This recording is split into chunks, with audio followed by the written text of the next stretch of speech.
I came here to laugh, and now I'm shedding tears for this episode. I actually can't remember the last time I've legitimately had a tear roll down my cheek watching anime. I've been teary-eyed, and by the end of this episode, I was teary-eyed. I'll admit that. But I was just sitting after I was done watching, and it just rolled down my cheek. I legitimately cannot remember the last time an anime's done that to me. One of the rare exceptions where the hype maybe didn't even match how good the episode was actually going to be, because there was a lot of hype surrounding this episode, how emotional it would be, and it's like, yeah, we'll see. No, it was. I think what really does this episode for me is it does a form of storytelling you don't see often, especially in a show like this, which is silent storytelling. Some of my favorite things I've ever seen are movies and experiences that have no voice acting. That yes, there's music, and the music plays a crucial role, but it's all about the visual storytelling and the music perfectly capturing the emotion they want. And a story about a mother doing everything she can for her daughter to give her the best life despite how exhausted she is, only to end with a group of thugs brutally killing her in front of her daughter, and even in that fight or flight mode, she ran off. And this very much gave me Dark Gathering vibes in terms of how they've humanized the spirits, because at the end of the day, I much prefer stories where rather than just the spirit being evil for the sake of evil, it's a distortion of the tragedy that happened to them when they were living. And to see the execution, before Ira gave the hug, I literally was like, for the love of God, just go give your mom a hug. Like, that is mom at that point. And I am so happy that it wasn't just Momo who knew of that memory, that because of the phone link cable going on there, that is the most perfectly executed episode I've probably seen all year. Full live reactions over on Patreon. Just go watch it.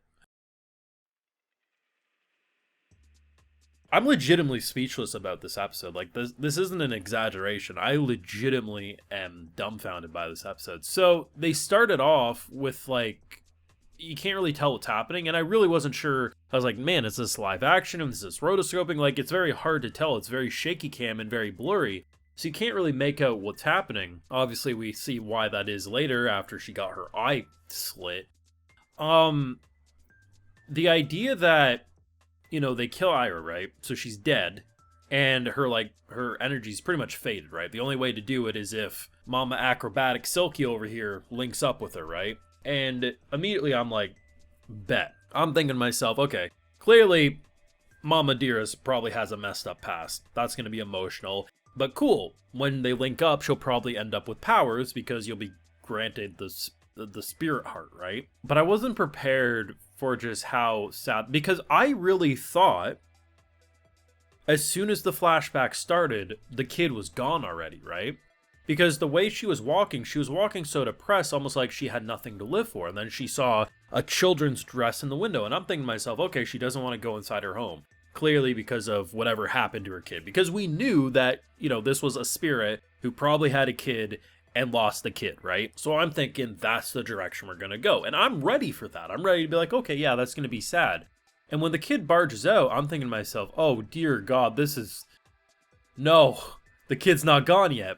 And you see, it's not really about not wanting to go inside because, it's inside's bad. It's just she's a tired woman. She's working at least 2 jobs. We see her do janitorial stuff. We see her as a cashier at a convenience store. And she's very clearly, struggling to make ends meet. But most importantly, she doesn't really get rest, because when she does come home, she has a 4-year-old kid who kids aren't going to understand, just how much. It's not until later in life, if they're raised properly, that they'll be able to look at what the parents did for them and how much they struggled to give them a good life.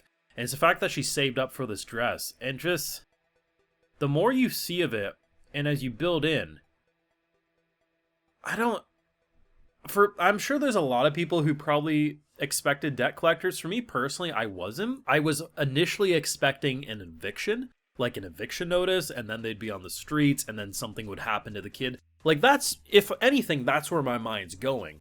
So when they just abruptly cut from birthday to her being pinned to the ground. Like, there's a lot of different things I'm thinking are going to happen, but I think what makes it so bad is twofold. One, they did it in front of a little kid. Like, if that kid got to live, that's never going away. Like, that's an ingrained memory. And who knows what happens after that. But the detail with the animation, I'm not exaggerating when I say that's probably one of the best produced things I've seen in the past couple of years. Ugh. The way the glass went and ripped her forearms was so graphic. And then the slash across the eye that made me, I'm not queasy to gore. You show me, in Dead Space 2, right? There's this, like, you have to do, like, a needle into the eye. I'm the type of person who purposely missed that on purpose just because I want to see the graphic death scenes. There's a lot of stuff that I'm like, yeah, that's gory. But there's something about how they did it in this episode that actually made me queasy. I was like, oh, it just did something. And her rushing and bleeding out on the street. And I think what ties it together, and this is what I love, especially about a show like Dark Gathering, is that the way they look is a representation about usually sins or memories from the past. She started out normal, and Ira grabbing her as a kid saying, "Mom," and then that making her remember what she lost, and then it turns her into the monstrosity. And why did she take the ballerina form? Well, because of her kid.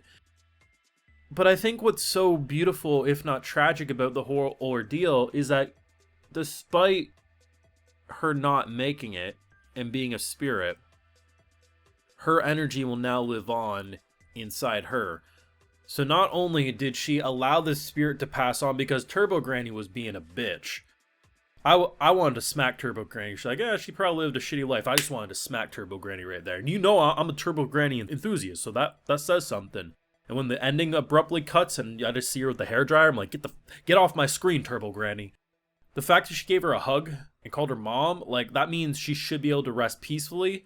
But most importantly, she was immediately willing to give her life to save this girl. And it's like, brother, sisters.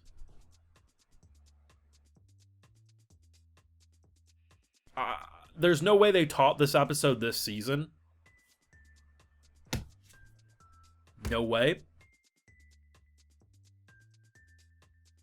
That hit me like the end of Anohana. Just thoughts down below.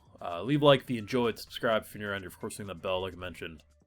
Live reactions over on Patreon, and yeah, I also give video shoutouts. So today we got Jose Rafflecaster, Arctic Fox, Nicole, and we also have Azuro. So I appreciate the support, everyone. Please take care. Have a good one.